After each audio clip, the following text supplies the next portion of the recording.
From Washington, this is VOA News.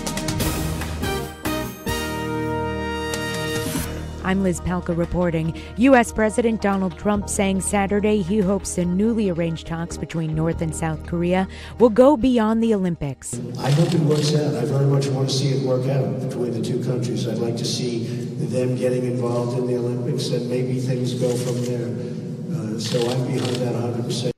Friday, North Korea accepted South Korea's offer of high-level talks on the upcoming Olympic Games. Representatives from the countries will meet in a border village and will also discuss improving overall ties this upcoming Tuesday. President Trump said during Saturday's news conference that he is willing to engage in phone talks with North Korea's leader, Kim Jong Un. If something can happen and something can come out of those talks, that would be a great thing for all of humanity. President Trump appears to be ratcheting up the pressure on Pakistan. In a late-night tweet Friday, the president suggested he would be in favor of cutting all aid to Islamabad. His administration announced Thursday it is suspending well over $1 billion in military funding to Pakistan over the government's refusal to take more decisive action against terrorism. Pakistan's military Friday dismissed the U.S. action as meaningless, saying it would serve only to undermine security cooperation and regional peace efforts. Russia's Supreme Court has upheld a ruling barring opposition leader Alexei Navalny from running in the March presidential election. The High Court upheld the Central Election Commission's decision banning Navalny from running because of his conviction on criminal charges. Navalny and his followers say those charges were politically motivated. More on this story on voanews.com. This is VOA News. Thousands of pro-government supporters held rallies Saturday across Iran for the fourth consecutive day. This comes one day after Iran's foreign minister said a United Nations meeting was a blunder by President Trump's administration.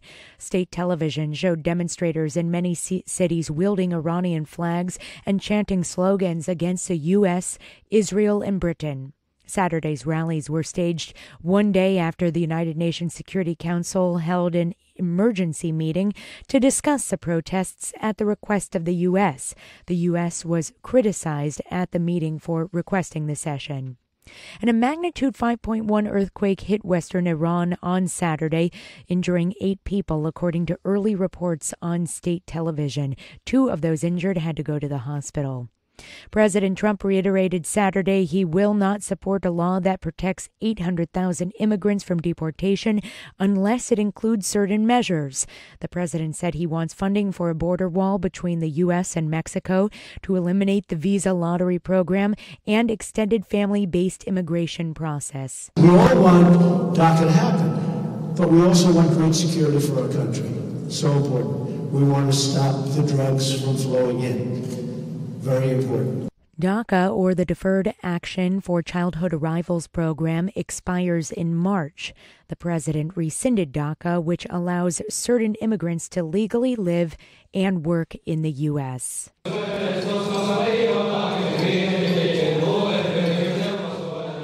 Coptic Christians in Cairo celebrated Christmas on Saturday by attending Christmas Mass amid tight security.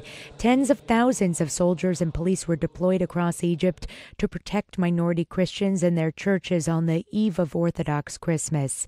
The latest deadly attack against Christians was just over a week ago when a militant opened fire outside a suburban Cairo church, killing at least 9 people. A local affiliate of the extremist Islamic State group has claimed responsibility for most attacks on Christians.